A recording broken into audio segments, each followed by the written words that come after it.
mercantil, de un contrato mercantil, donde es un contrato entre empresas, porque de lo contrario, pues estarían, por así decirlo, dando trabajadores a otro patrono, pero como ese contrato de outsourcing delimita que las responsabilidades en cuanto a temas laborales serán de la empresa contratante, aquí se delinda el tema de, por así decirlo, la sustitución del patrón.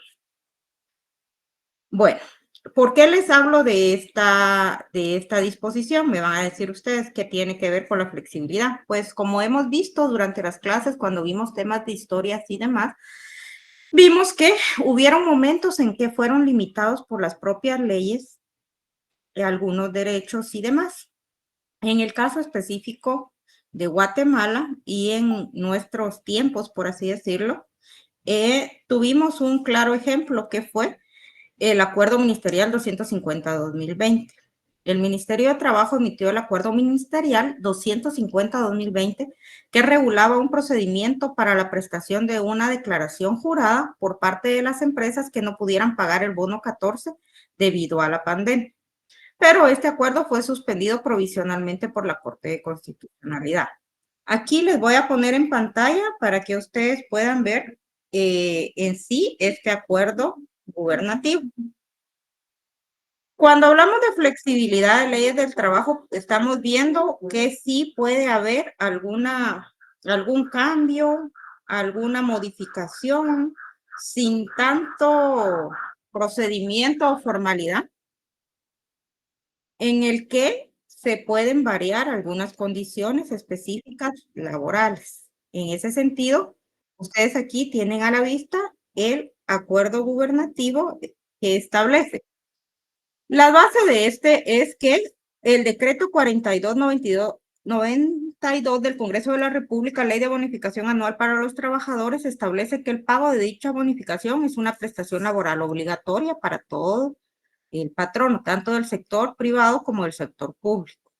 También nos habla de los artículos 11 y 12 de la ley reguladora de la prestación del aguinaldo de los trabajadores del sector público y privado, donde establece esta como una prestación obligatoria, que es necesario la creación de sistemas y acciones que permitan la modernización de la aplicación de las normas laborales vigentes, siendo tecnología en la sociedad una realidad que no se puede ignorar y que se debe revisar sus conceptos en base a lo considerado y demás, ¿verdad? Entonces, aquí acuerda procedimiento para la presentación de acta notarial de declaración jurada de la no posibilidad del pago de la bonificación anual de trabajadores del sector privado y público.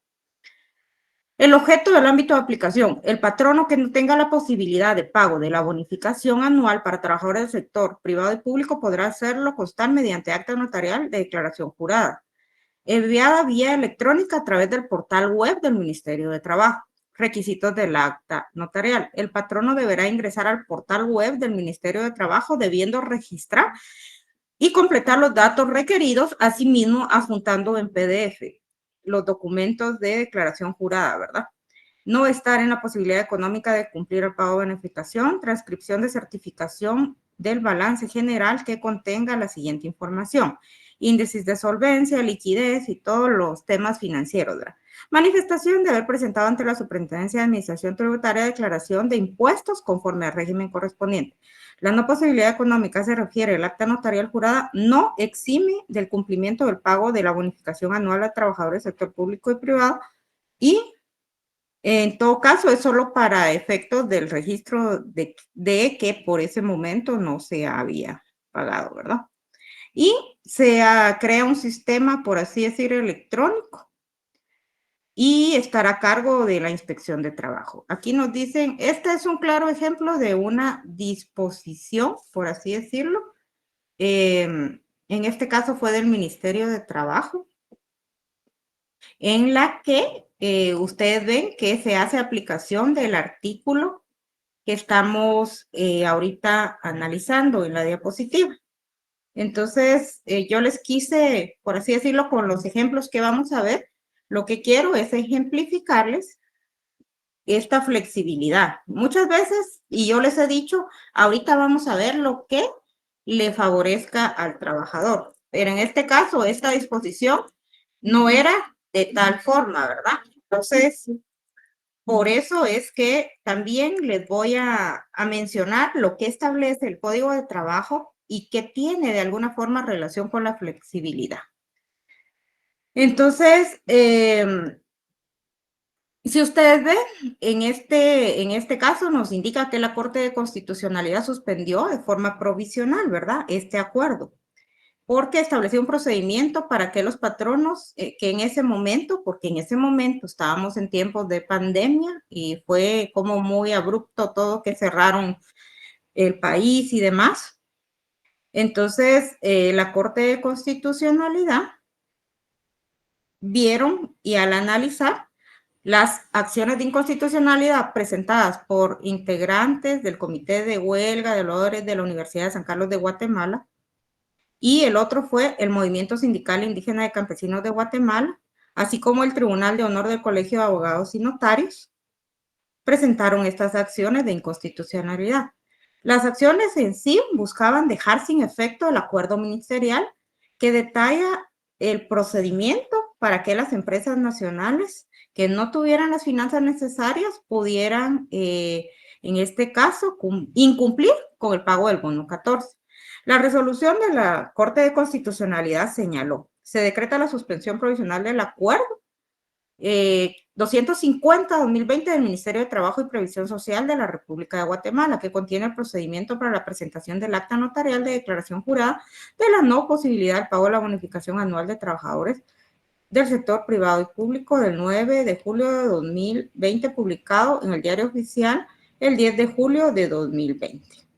Entonces, la situación en sí, la Corte de Constitucionalidad también tomó en cuenta la situación difícil, por así decirlo, que se estaba atravesando en este momento, porque habían personas muriendo también por COVID-19 y el validar, por así decirlo, el hecho de no pagar una prestación, pues también afectaba a la población en general, porque en ese entonces había por así decir, un kit para poder atacar el COVID, que también tenía un valor, ¿verdad? Y en ese tiempo las medicinas, ustedes saben, pues subieron de precio, las mascarillas aumentaron su costo. Entonces, en cuanto viendo la realidad en sí del país, pues se decretó esa suspensión porque tampoco se podía, por así decirlo, en una situación humanitaria como la que se está dando, que afectaba, por así decir, tanto a empleadores como a trabajadores, no se podía, como decir, no pague nada. Quizás se podían llegar a ciertos acuerdos, que fue lo que en sus considerandos estableció la Corte de Constitucionalidad, que sí se podían llegar a ciertos acuerdos de pagar una parte y demás, pero no de una vez decir no puedo pagar y con ello dejar de hacer esta prestación. Más que todo también tomando en cuenta que la documentación que se pedía era propia de la empresa, que era de un manejo interno de la empresa, en la que fíjese que yo Jenny, yo ya le di acceso a todos, no sé si todos ya ingresaron, me puede hacer favor de verificar si sus compañeros ya ingresaron, no tengo a nadie en espera. Bueno, entonces, en ese sentido, pues la Corte de Constitucionalidad también sí es consciente de que también no puede obligar a hacer el pago completo de estas prestaciones, pero siempre y cuando se llegara a un acuerdo en el cual el patrono también diera su, por así decirlo, su palabra, por así decirlo, su promesa de hacer este pago posteriormente. Los documentos que se solicitaban, según el acuerdo gubernativo, son documentos de manejo específico interno de las empresas, los cuales, pues, en cierta forma, no podía hacer una revisión directa al Ministerio de Trabajo de si eran reales o no, y esta disposición podía causar que algunos patronos pudieran beneficiarse arbitrariamente de la misma y con ello evitar realizar el pago, por así decirlo, momentáneamente de esta prestación. En ese sentido fue, por eso les ejemplifico el tema que se da en el artículo 6. Bueno, Vamos a continuar. Artículo 8. Es libre el ejercicio del comercio en las zonas de trabajo y no puede cobrarse suma alguna por tal ejercicio. Quedan a salvo los impuestos, tasas y arbitrios establecidos legalmente. No obstante lo dispuesto en el párrafo anterior, se puede limitar o regular dicha libertad si a juicio de las autoridades competentes su ejercicio irrestricto perjudica el normal desempeño de las labores. Bueno, aquí vemos de que hay una flexibilidad en el sentido de que sí se puede ejercer el comercio dentro de las zonas de trabajo, pero realmente la mayoría de patronos han limitado esa situación porque si no, algunas personas han utilizado las instalaciones del lugar de trabajo para realizar otro tipo de actividades que nada tienen que ver con su trabajo. Les voy a poner un ejemplo de cómo lo limitan. Por ejemplo, este es el reglamento interno de trabajo del Ministerio Público. En las prohibiciones establece dedicarse o participar en actividades o negocios durante el horario de trabajo o dentro de las instalaciones de la institución que no correspondan a las atribuciones asignadas. No sé si alguien de los que tengo acá labora en el organismo judicial o el Ministerio Público, alguna institución del Estado, que me levante la mano. Necesito hacerle una pregunta. Celia, ¿dónde labora usted?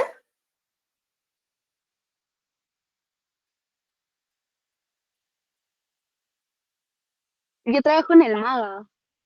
En el MAGA. Bueno, ¿usted ha visto o ha tenido la oportunidad de ver de que alguien venda algo dentro de la misma institución?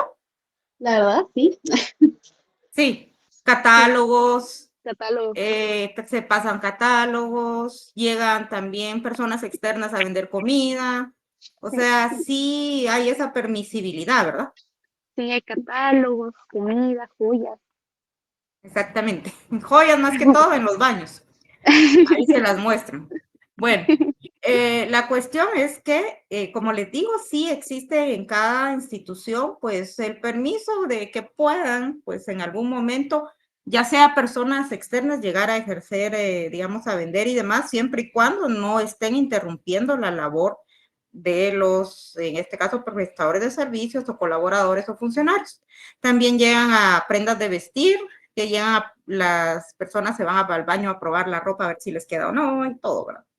Eh, también los mismos compañeros, por ejemplo, a veces venden por catálogo, ya sabe usted con quién ir cuando se le acaba su cremita de la cara o cuando se le acaba su labial o su delineador, las mujeres, ya sabe quién le puede vender y demás. Entonces, sí, pero también les digo, hay algunas prohibiciones específicas en ciertas instituciones que sí logran acreditar que está participando en actividades o negocios propios, pues es una prohibición que conlleva una sanción dependiendo de la regulación interna de la entidad. Hay entidades que, por ejemplo, dentro de sus causales de suspensión o de amonestación escrita establecen haber incurrido en alguna de las prohibiciones contenidas en las leyes de trabajo aplicables en la presente institución. En el caso concreto del Ministerio Público existe una prohibición expresa, entonces sí, el pacto colectivo en este caso establece como causal para una suspensión de labores el realizar esto y si le logran comprobar por parte de supervisión general que usted está realizando negocios dentro de la institución, tienen las pruebas suficientes y todo, se puede hacer acreedora de una sanción porque, como lo dice, aquí lo está limitando la legislación interna de la institución, ¿no?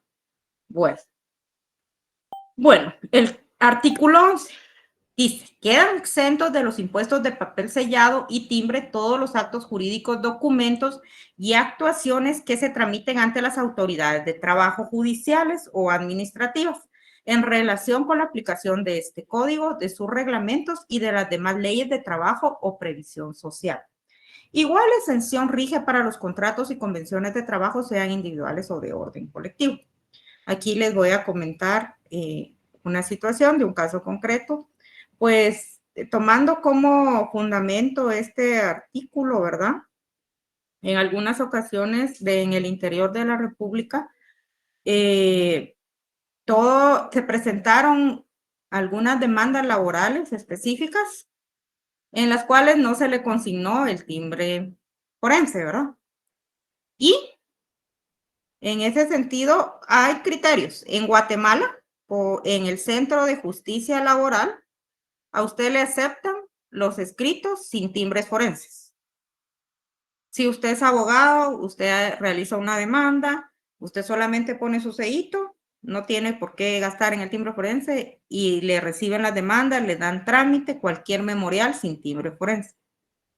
Hay criterios y los jueces pues tienen sus criterios. En el interior, por ejemplo, en Santa Rosa lo aceptan sin timbres forenses, pero en Antigua Guatemala e Izabal no. Les voy a poner un ejemplo. Acá, aquí hay un caso específico, un caso concreto. Es del Juzgado Pluripersonal de Primera Instancia de Trabajo y Previsión Social del Departamento de Zacatepec, jueza B. La Antigua Guatemala, 12 de enero de 2024. Con el memorial que antecede y documentos adjuntos, iníciese la formación del expediente respectivo. Se toma nota de la dirección y procuración profesional bajo la cual actúa la demandante. Se toma nota del lugar señalado para recibir notificaciones, el trámite de la presente demanda. La compareciente deberá cumplir con los siguientes requisitos. El primero de ellos es comparecer a este órgano jurisdiccional a estampar e inhabilitar los respectivos timbres en cada una de las hojas de su demanda, de conformidad con lo regulado en el artículo 1 y 3 de la Ley del Timbre Forense y Timbre Notarial. Entonces, a ustedes ven acá que este fue el criterio de esta jueza. Les digo por qué criterios, porque en Guatemala los aceptan sin. Entonces, no es que se esté queriendo innovar ni realizar algo, por así decirlo, por primera vez en ese juzgado, sino se siguió la mecánica del que se ha aplicado en los tribunales de trabajo acá en Guatemala. Bueno, al evacuar el previo se citó el artículo 11 del Código de Trabajo. Obviamente se cumplió con el requisito porque nada cuesta estampar unos timbres realmente, pero sí se hizo la salvedad. Sí, dígame, Raúl. ¿Y cuál es su criterio? Porque el mío es que sí deben estamparse, pero no, pero para mi criterio debe hacerse lo que hizo la jueza de Antigua. Ok, mire, mi Debe criterio, aceptarse, ¿no? yo realmente he utilizado el criterio de no estamparlos. Aquí en Guatemala, en los 15 juzgados de pluripersonales de trabajo y previsión social, todos mis escritos no llevan timbre forense. Y todos han sido admitidos para su trámite o resueltos y demás Que no sin lo hagan, ningún que no problema. lo oigan del colegio nada más, ¿verdad? Exactamente. Aquí hay alguien del colegio. Levante Bueno, la mano el que trabaje en el levante el que colegio. me va a ir a poner el dedo al colegio. Bueno, el punto es ese, o sea, algunos jueces pues lo admiten. Aquí, por ejemplo, los jueces pluripersonales de la admisión para la admisión de demandas son del criterio de que no es necesario, también tomando en cuenta que el derecho laboral pues es antiformalista y demás, ¿verdad? Y tomando en cuenta de esa situación es que por así decirlo, topa. Sinceramente, en el interior yo sí siempre le estampo los timbres porque imagínense solo ir a dar una vuelta por ir a poner unos timbres, no tiene sentido, ¿verdad? Mejor prevenir que lamentar.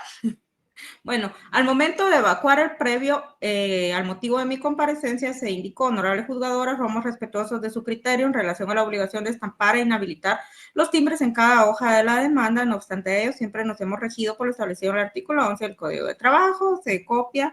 Esta norma no es limitativa en relación a los timbres que abarca esta excepción, por lo que en todos los procesos que tramitamos en los tribunales de trabajo y previsión social de Guatemala, nunca adherimos los timbres forenses y nunca nos han puesto un previo en este sentido, ¿verdad? Entonces, obviamente se estamparon, no nos vamos a pelear con los jueces tampoco, pero sí ha sido, por así decir, el criterio, como me lo preguntó Raúl, es el criterio que se ha tenido, ¿verdad? Bueno, en el artículo 15, los casos no previstos por este código, por sus reglamentos o por las demás leyes relativas al trabajo, se deben resolver en primer término, de acuerdo con los principios del derecho de trabajo. En segundo lugar, de acuerdo con la equidad, a la costumbre o el uso local, en armonía con dichos principios y por último, de acuerdo con los principios y leyes de derecho común. Bueno, aquí voy a hacer una pausa porque este tema yo se los quiero dar el día de mañana específicamente porque les quiero hablar específico de los criterios jurisprudenciales con respecto a los principios de trabajo, pero si no, no me voy a quedar solo viendo ese tema y yo quiero ahorita especificarle los artículos que conllevan en alguna forma una flexibilidad. ¿Por qué les digo una flexibilidad? Porque los principios de trabajo, pues sí son bastante protectores, tutelares de los trabajadores y eso hace que la protección sea más amplia. Ustedes van a ver los criterios jurisprudenciales, en este caso de la Corte de Constitucionalidad, respecto a cada uno de los principios del derecho de trabajo. Eso lo vamos a tener una clase específica para ver esta jurisprudencia, para no confundirnos, sino la próxima clase va a ser específica de jurisprudencia, para que ustedes tomen nota y cuando tengan ustedes que auxiliar a algún cliente y demás, puedan hacer valer esa jurisprudencia, ya que como lo vimos en clases anteriores, y como bien me lo dijo en algún momento Raúl, pues la ley de trabajo no está actualizada y no está, por así decirlo, hay muchas situaciones que no están contempladas, pero que sí debería de modificarse o en todo caso reformarse el Código de Trabajo porque ya data de hace varios años. Bueno, aquí le leí el 15, yo creo que copié 2 veces el 15. Bueno, perdón, vamos a el 17. Para los efectos de interpretar el presente código, sus reglamentos y demás leyes de trabajo, se debe tomar en cuenta fundamentalmente el interés de los trabajadores en armonía con la convivencia social. Aquí nos están dando libertad, por así decirlo. ¿Por qué? Porque aquí tenemos que ver primero que nada el interés de los trabajadores. En otras ramas, por así decirlo, en civil, no podemos irnos por el interés de una de las partes, sino ahí se tiene que dar un veredicto, por así decirlo, muy objetivo, muy técnico, específico, conforme al análisis muy, ¿cómo les diré?, directo de cada una de las pruebas, sin tener algún favoritismo. En este caso, sí va a haber un favoritismo en cuanto al interés de los trabajadores y la armonía con la convivencia social. Bueno, vamos a continuar. También tenemos en el Código de Trabajo el artículo 278. La Inspección General de Trabajo, por medio de su cuerpo de inspectores y trabajadores sociales, debe velar porque patrones y trabajadores y organizaciones sindicales cumplan y respeten las leyes, convenios colectivos, reglamentos que normen las condiciones de trabajo y previsión social en vigor o que se emitan en lo futuro. Aquí quitamos un pedacito porque estaba muy largo el artículo. En los asuntos que se tramiten ante las autoridades administrativas de trabajo, los interesados no necesitan la intervención de abogado, pero si se hicieren asesorar, únicamente los abogados y los dirigentes sindicales podrán actuar como tales. En cuanto a estos últimos, solo podrán asesorar a los miembros de sus respectivos sindicatos a que pertenezcan, circunstancia que acreditarán ante la dependencia respectiva y exclusivamente en asuntos cuya cuantía no exceda de 300 quetzales. Esa disposición sí está un poco desactualizada. Las disposiciones contenidas en el artículo 323 rigen también para el caso de los interesados se hagan representar en sus gestiones ante las autoridades administrativas de trabajo. Pero la circunstancia de que miembros del personal de una empresa comparezca a gestionar por esta se debe considerar como gestión directa del respectivo patrón. ¿Qué nos dicen acá? Aquí nos dicen que ante las gestiones que se realicen ante la Inspección General de Trabajo, pueden ir directamente los trabajadores, no necesitan a ley y fuerza acompañarse de un abogado.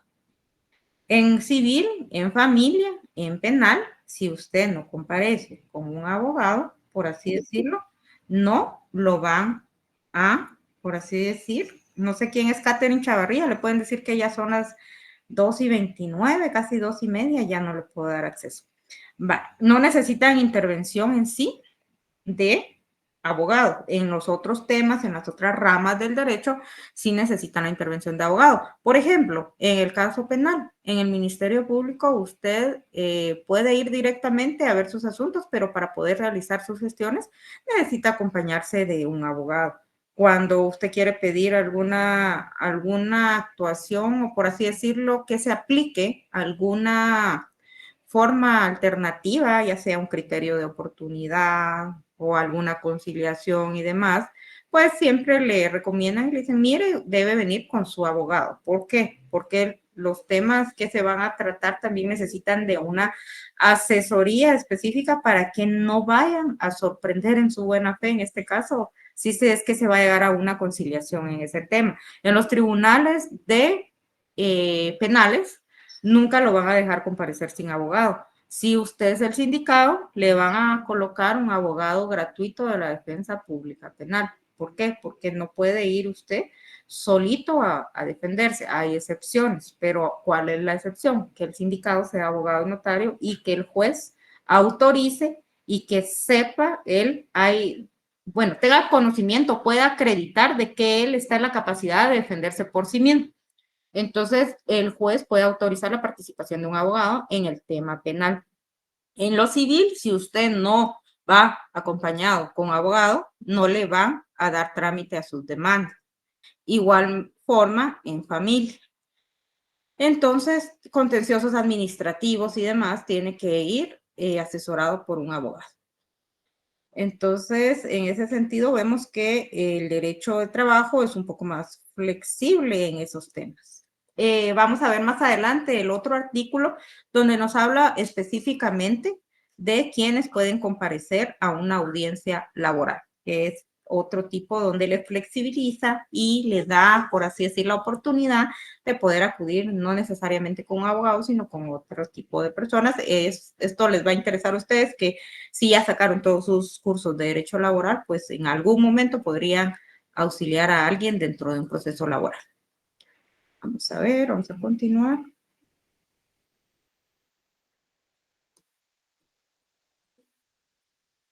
Bueno, este es el artículo del que les hablo y dice artículo 321, el procedimiento en todos los juicios de trabajo y previsión social es oral, actuado e impulsado de oficio por los tribunales.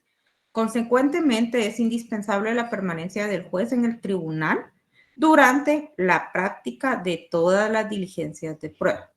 No es necesaria la intervención de asesor en estos juicios. ¿Qué significa asesor? Un abogado, ¿verdad?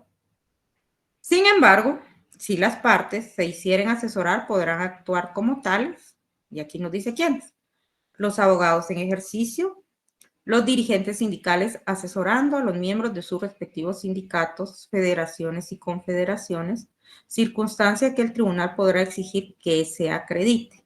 O sea, deben acreditar que son dirigentes sindicales y que están debidamente inscritos ante las dependencias del Ministerio de Trabajo correspondiente. Y en asuntos cuya cuantía no exceda del equivalente a 10 veces el salario mínimo mensual del sector económico al que pertenezca el trabajador reclamante. Bueno, y por último, este es el que les digo que les puede aplicar a alguno de ustedes, los estudiantes de Derecho de las universidades. Jenny, ahorita le doy la palabra, pues solo voy a terminar de leer la diapositiva. Los estudiantes de Derecho de las universidades que funcionan legalmente en el país, que hayan aprobado los cursos correspondientes al derecho del trabajo en asuntos cuya cuantía no exceda del equivalente de 10 veces el salario mínimo mensual del sector económico a que pertenezca el trabajador reclamante, y en todo caso bajo la dirección y control de las facultades a través de la dependencia respectiva. ¿Cuál será la dependencia respectiva en el caso de la Universidad de San Carlos de Guatemala? ¿Quién controla eso? Popular. Así es, Manuel. Dígame, Jenny. Gracias, Manuel.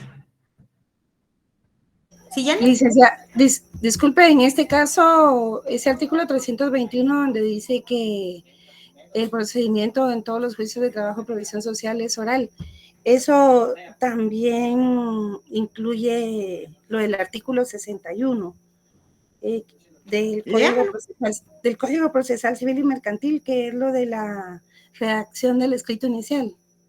Fíjese que sí, hay posibilidad de presentar la demanda de forma oral, lo voy a mencionar más adelante en otro artículo, pero usted puede acudir ante los juzgados de admisión, tendrían que levantar un acta en la que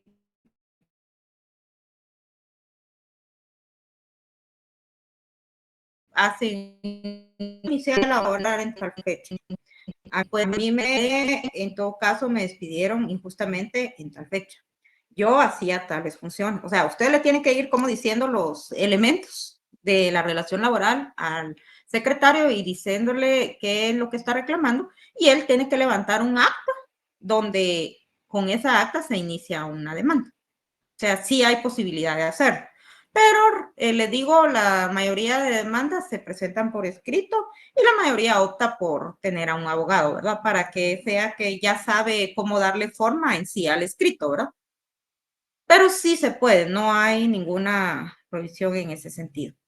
¿Alguno de ustedes ya ha ido a alguna audiencia laboral? Que me levante la mano dentro de sus prácticas. Raúl. No, yo no he ido a ninguno, pero es que como en ese momento hice la pregunta, lo que yo veo es que en la mayor parte de casos el memorial pues es escrito, puede ser también oral, como usted dijo, levantando el acta.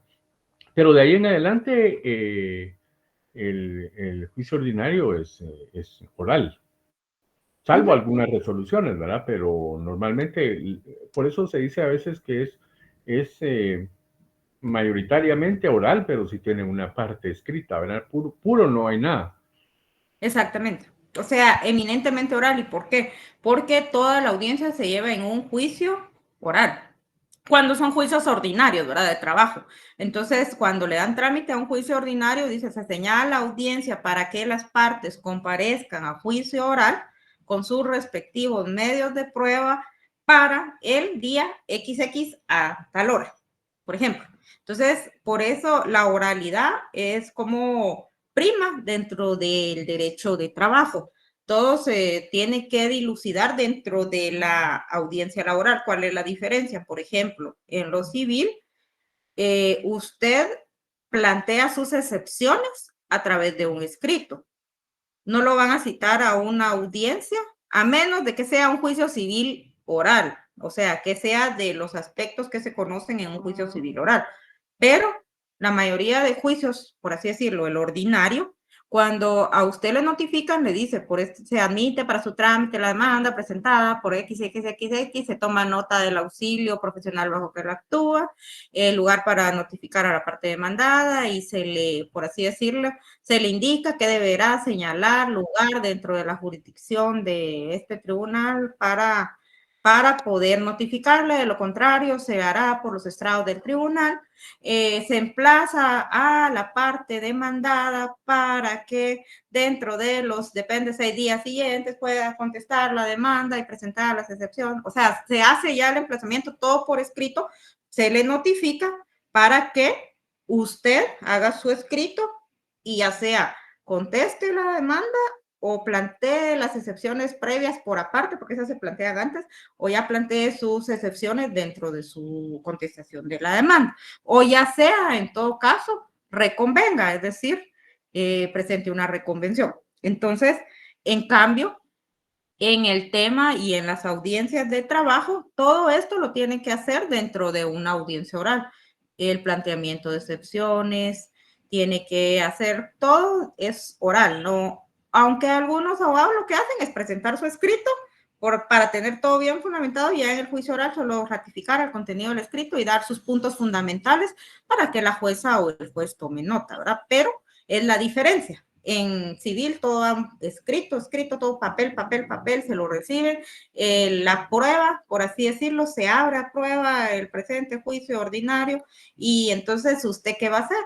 Usted en su demanda puso que dentro de su prueba estaban los documentos siguientes, los identificó. Uno diría, yo ya presenté mis documentos porque en la demanda los adjunté, pero no. Cuando usted le abren a prueba en un proceso civil, entonces usted debe ir dentro del plazo del periodo de prueba a presentar un memorial al juzgado indicando, he sido notificado la resolución a través de la cual se abre a prueba presente juicio ordinario, en virtud de lo tal solicito que se tengan por diligenciados los documentos que identifiqué en mi demanda consistentes en, y los tiene que poner de nuevo, ir a dejar su memorial y ahí ya diligenció la prueba. Si usted no hace eso, no diligenció la prueba. En cambio, en lo laboral, en la misma audiencia, una vez que se hayan ya pasado las pruebas, por así decirlo, ya sea la etapa probatoria, la jueza va a decirle oralmente, bueno, le doy la palabra, en este caso, al abogado de la parte actora para que proceda al diligenciamiento de su prueba. Entonces ya uno solicita de manera verbal, por este medio, solicito que se tengan por diligenciados los documentos que se describen y que se adjuntaron en el memorial inicial de demanda, así como también se tengan como pruebas. Si usted propuso testigos, en ese caso los testigos los tiene que llevar de una vez, porque de una vez se los van a escuchar. Entonces propuse como testigos a tal persona, le da sus generales y le indica de que es con base al interrogatorio que se propuso y ya está en el escrito. Entonces usted llama al testigo, entra el testigo y se da de una vez todo. En cambio, en civil es más que todo por papel. Y obviamente si hay testigos, sí va a citarlos el juez para escucharlos, ¿verdad? Pero no es todo en una sola audiencia. ¿Sí, Raúl?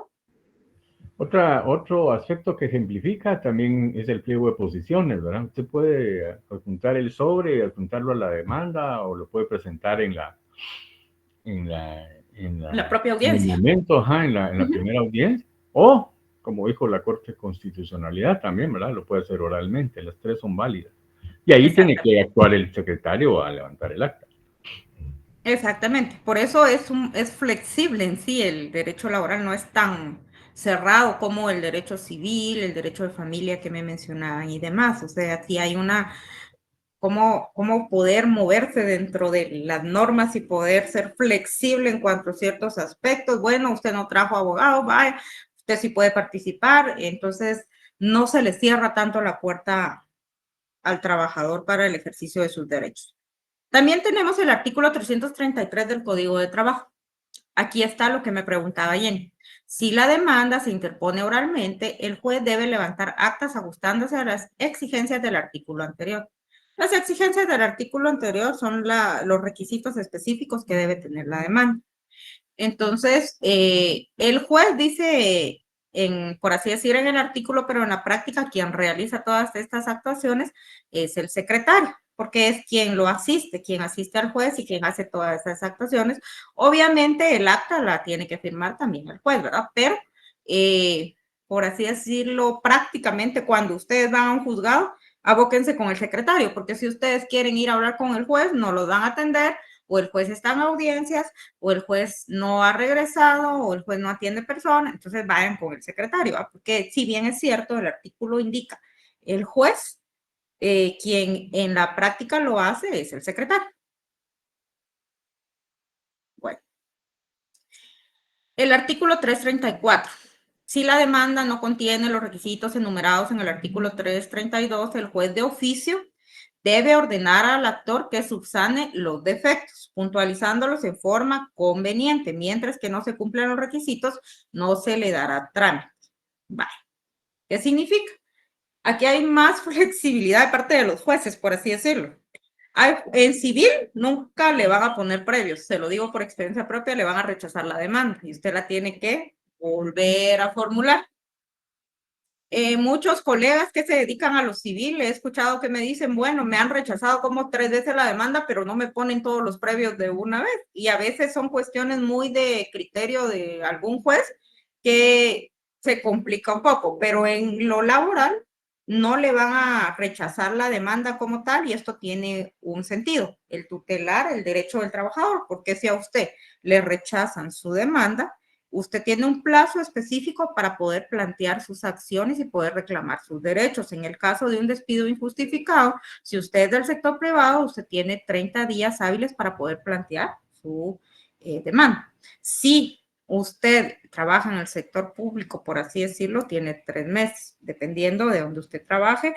Y también hay en algunas instituciones, tienen reglamentaciones internas específicas donde contemplan plazos distintos, pero les voy a decir que siempre les van a poder aplicar el plazo que mejor se adecue a ustedes. Obviamente, si son del sector privado, sí, son los 30 días para poder reclamar indemnización.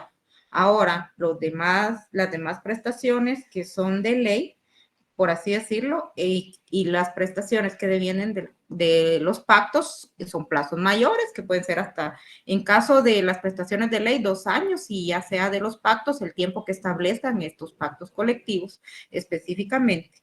Entonces, en ese sentido, es que no lo rechazan porque sí, cuando le rechazan, le quitan, por así decir, ya rompen o la interrupción de la prescripción.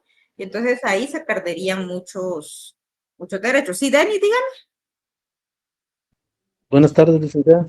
Hola, Denny, En buenas este tardes. caso, pues yo estaba viendo que posiblemente haya una excepción donde no se le dé trámite. En el Dígame, artículo 328, en su 10º párrafo, sí, dígame. aquí establece que no se dará curso a la primera solicitud donde no se fije por el interesado lugar para recibir notificaciones de conformidad con lo anteriormente estipulado. Y Sí, viene otra excepción ahí. Sin embargo, el demandado y las otras personas a las que le resulte la resolución se refiera serán notificadas la primera vez en el lugar que se indique por el solicitante en forma personal. le voy a ser sincera, yo he tenido casos o he visto casos en los que no le han rechazado, o inclusive por eso no lo han rechazado, sino le ponen el previo en algunas cuestiones, porque los juzgados de admisión de demanda sí son tutelares en ese sentido, pero usted tiene la razón, o sea, la ley le dice de que no se admitirán o se rechazarán, pero es muy difícil que un juez lo aplique directamente, le soy sincera. No he tenido un caso en ese sentido y sí tuve un caso en el que no se señaló bien una dirección y lo que se hizo fue imponer un previo, porque se basó en este artículo, ¿verdad? Entonces, sí, como le digo, la ley le contempla, pero los jueces tienen esa flexibilidad de poder con base al artículo 334, poner un previo independientemente de qué situación se trate. Pero sí Es, tiene razón, Denis. entonces, aquí es cuestión de criterio digamos, del Sí, juez, ¿verdad? fíjese que sí, le voy a ser sincera porque yo sí, hubo un caso de cabal ese aspecto, pero sí pusieron un previo, pero como le digo, puede haber otro juez que diga, no, se rechaza, ¿verdad? Entonces, el problema es que si usted le rechazan la demanda y usted no hizo, digamos, como la notificación, no sé si alguien trabaja en juzgados de trabajo, porque saben que las notificaciones no son inmediatas, ¿verdad? Cuando alguien le resuelve el juez resuelve, la firman actualmente, tienen un sistema específico ya donde firman electrónicamente y en teoría la resolución la deben bajar inmediatamente, pero el juez firma muchas resoluciones al día, entonces las ponen en todos sus expedientes, se lo dan al notificador, el notificador baja al centro auxiliar de justicia, creo que es centro de administración de justicia, no sé cómo se llama, laboral, pero es un centro auxiliar para la administración de justicia laboral, donde bajan los expedientes y ahí están los que hacen las notificaciones. Y hay otras resoluciones, por ejemplo, que ellas son de trámite, que sí las realizan los propios notificadores desde el juzgado, pero las de admisión sí las trasladan, ¿verdad? Entonces, en ese sentido, a veces se pierden días a ese momento. Raúl, dígame. Raúl, le bajé la mano Sí, porque le iba a dar la palabra. Ahí está, ya, dígame. ahí trabaja. Sí, ahora, digamos, en civil también son bien cuadrados con el tiempo para el previo, ¿verdad? Sí, En 3 días, y entonces, y aquí también son así más amplios. fíjese que hay algunos jueces que fijan el plazo de 3 días, pero ya Sí, hay, por yo así he visto decirlo, más de alguna con de 3 días, pero he visto otras que no le ponen cuando no le ponen, no hay tiempo. Es que en teoría no hay tiempo para el previo. en Entonces, sí, laboral. en laboral, exactamente. En laboral no hay un tiempo para el previo. Y he visto casos en los que no evacuaron el previo en los 3 días y después lo plantean y sí le dan el trámite. Es que los juzgados lo hacen y ponen el previo y le ponen los días con el objeto de agilizar, ¿verdad? El trámite, no quedarse con expedientes ahí rezagados por meses, ¿verdad? Porque hay abogados que se les olvida subsanar el previo y Ojalá, lo subsanan ya despuesito, ¿verdad? gracias, licenciado. Vale. Bueno, aquí tenemos artículo 336. Las partes podrán excusarse únicamente por enfermedad y el juez aceptará la excusa una sola vez, siempre que hayan sido presentadas y justificadas documentalmente antes de la hora señalada para el inicio de la audiencia. Si por los motivos expresados anteriormente no fuere posible su presentación en la forma indicada, la excusa deberá presentarse y probarse dentro de las 24 horas siguientes a la señalada para el inicio de la audiencia. En este caso, en caso se haya aceptado la excusa, el juez señalará nueva audiencia, la cual deberá realizarse dentro de las 72 horas siguientes a partir de la que no se realizó. En caso persista la causa de la excusa, las partes deben designar a un mandatario para que los represente, otorgándoles facultades suficientes, incluso para prestar confesión judicial cuando ésta se hubiera pedido prestar en forma personal. En este caso, el mandatario no está suficientemente enterado de los hechos, se declarará confeso. Bye. Aquí vemos un punto importante. Nos dice que una excusa por enfermedad. Muchos abogados, cuando tienen clientes que son empresas, entidades que tienen representantes legales, que son entidades del Estado, mandatarios y demás, o los abogados que trabajan en las instituciones públicas, a veces plantean excusa por enfermedad del representante legal, pero ya hay doctrina de la Corte de Constitucionalidad respecto de que como es una entidad con representación y no solo tiene una sola representación, entonces una excusa por enfermedad no es válida dentro de un juicio laboral, ya sea de una empresa, de una entidad, una SA, o ya sea de una entidad estatal. En todo caso, pues no pueden, por así decirlo, no tendrían chance de excusarse por el tema de enfermedad. El tema de hoy es la flexibilidad de las leyes de trabajo que benefician al trabajador. Pongámoslo de esa forma, por favor, en el formulario de asistencia. En este momento les voy a dar unos minutitos para que lo llenen.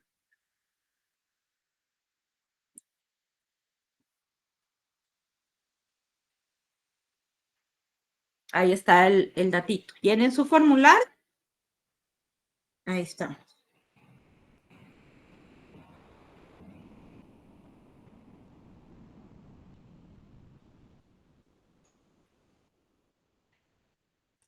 Bueno, el día de mañana vamos a ver el tema más que todo sobre el tema de los tips para un futuro ejercicio de la profesión.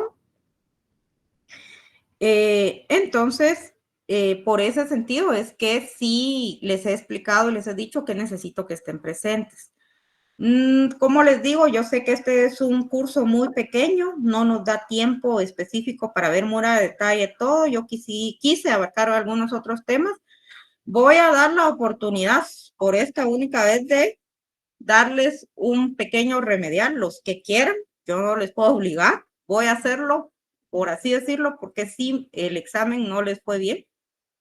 Les dije, yo les di los datos, yo les di casi que todo, he tratado, yo no soy, por así decirles, yo no tengo un libro, por así decirles, miren, no, definitivamente no, pero les he tratado de digerir las situaciones en las diapositivas que les he proporcionado. En este momento no les he proporcionado diapositivas porque necesito que en el trabajo que les dejé de esta semana, necesito que ustedes me pongan lo que entendieron de los temas.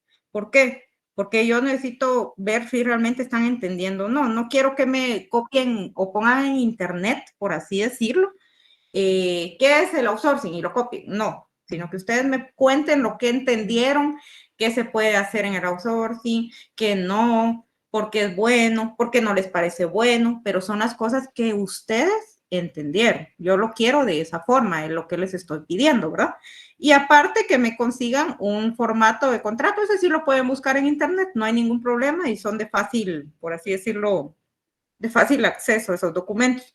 Para el tema del remedial que yo voy a hacer, sí necesito que tengan un material. El material, pues con Flores, por favor, se comunican porque yo sobre ese material voy a versar el tema del remedial. Esto es opcional, si ustedes quieren, yo no, como les digo, no les estoy obligando. Es una forma de poder ayudarlos porque si les digo, tengo notas de 8 puntos sobre 30 en el examen. El contrato lo pueden hacer en computadora, pero necesito que sí le pongan nombres ficticios y que sí le cambien las funciones. O sea, porque si no, solo me van a bajar un formato y van a ponerle nombres y demás, pero sí necesito de que ustedes me hagan el contrato. Es decir, bajen el formato, perfecto. Pero no quiero, si yo encuentro más de 5 contratos con las mismas funciones, ahí sí a esas personas les voy a bajar puntos porque se los estoy advirtiendo. Yo necesito que hagan el contrato, es decir, de que vaya, usen su computadora. No quiero que lo hagan a mano porque yo no les voy a enseñar a hacer un contrato tampoco de eso, sino solo quiero que miren los elementos, pero si ustedes usen su imaginación, pónganle un nombre, digamos, si el formato de contrato dice para prestar servicios de limpieza, ustedes pongan para prestar servicios de mantenimiento de computadoras, por ejemplo, para prestar, o sea, ustedes invéntenselo y ya en las funciones pónganlas ustedes conforme a lo que a ustedes consideran que debe hacer la persona. Entonces, sí les voy a dejar usar compu en cuanto a eso. Ahora, en cuanto a lo otro, de lo que entendieron, del outsourcing, y los demás formas de contratación, sí lo necesito a mano. Entonces, yo les pido por favor de que ese sí me lo hagan a mano, pero el contrato, porque va a ser grande y no les va a dar tiempo, está bien, háganlo en compu, no tengo ningún problema. Solo usen su ingenio, cámbienle datos y pónganle una función, así como, por así decirlo, algo que se les ocurra. Tal vez van a haber 2 o 3 que se les va a ocurrir lo mismo, pero yo sé que no van a usar las mismas palabras. Entonces, ahí voy a anotar yo de que no es solo bajaron el contrato. Ahora sí, definitivamente, miro que dice exactamente lo mismo, ahí sí pueden correr el riesgo de que les baje unos puntitos. Entonces, ahorita no estamos para perder puntos, se los digo, de verdad se los digo, no estamos para perder puntos. Hay varios que sí no les fue muy bien. No sé si solamente se están conectando y solo están poniendo la clase y no están escuchando. Si es así, les pido de que por favor lean sus diapositivas, estudien sus diapositivas. Si por X o Y razón no me pudieron escuchar en alguna clase, pues están las diapositivas. Yo las diapositivas sí se las voy a mandar a ustedes, pero se las voy a mandar el día domingo, cuando ya finalizó el tiempo para que ustedes me suban su tarea. Entonces, les pido por favor que se comuniquen, los que quieran tener algún tipo de remedial, se comuniquen con Flor. Los que sientan y consideren que están bien en la clase, que no hay ningún problema, pues perfecto, porque tampoco les voy a decir que a todos les ha ido mal, eso tampoco es así. Entonces, se comunican con Flor, por favor. Entonces, yo aquí termino, dejo la clase. Y les digo que, sí, Belinda, alguien más me había levantado la mano, no sé quién fue, pero discúlpeme que no vi. Sí, Belinda, dígame. Licenciada, buenas tardes. Con respecto al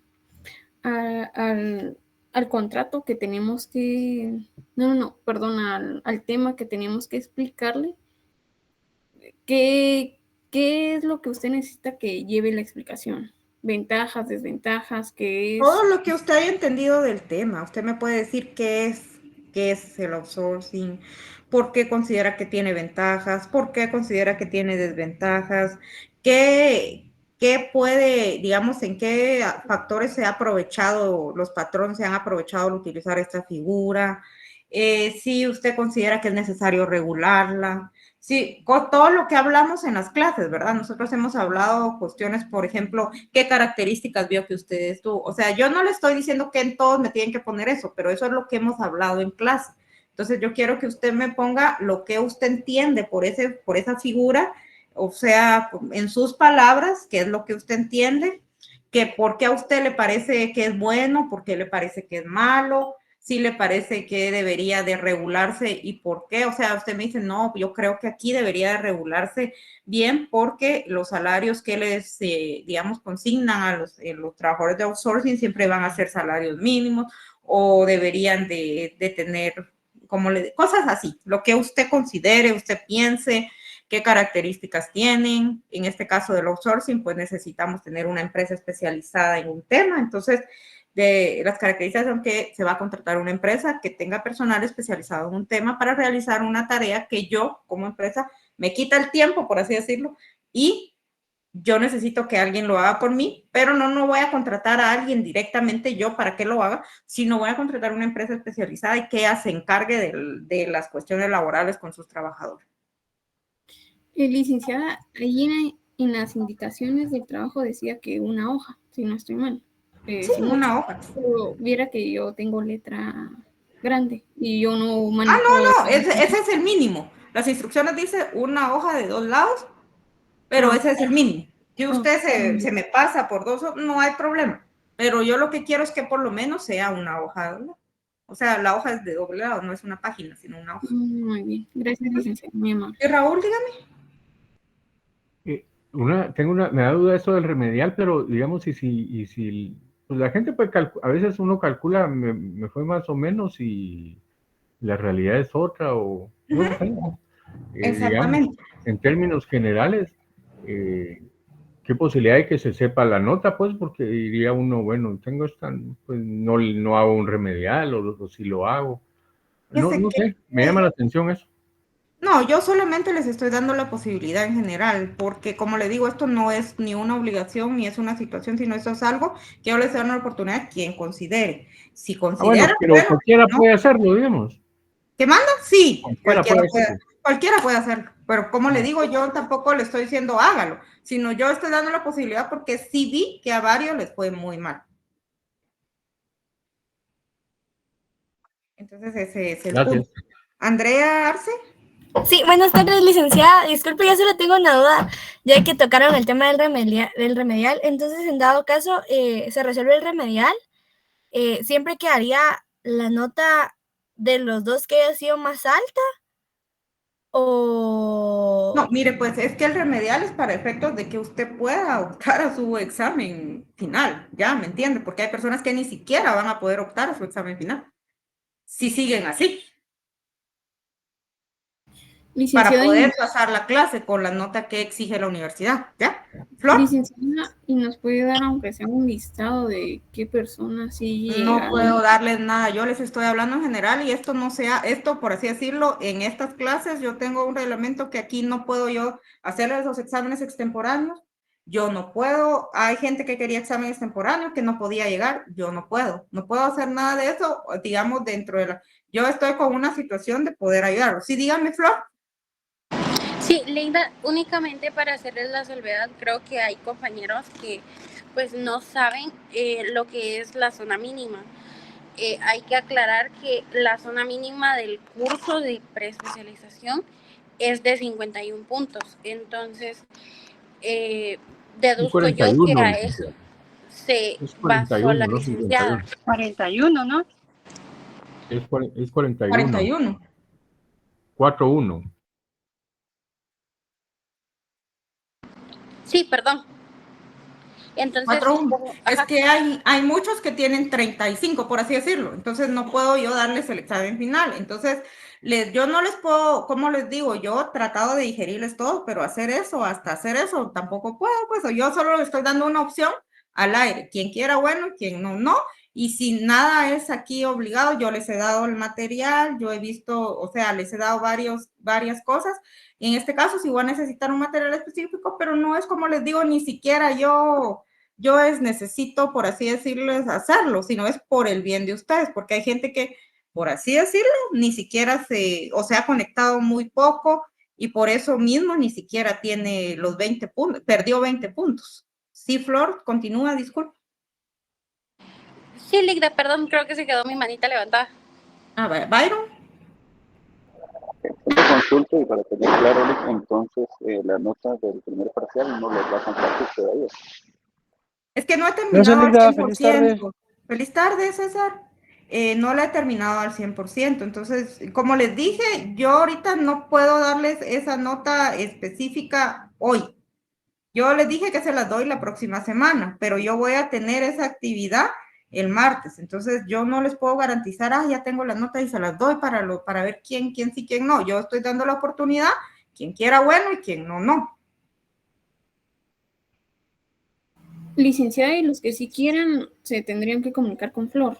Así es. ¿Cuándo es el último día para comunicarse con ella? El día de mañana.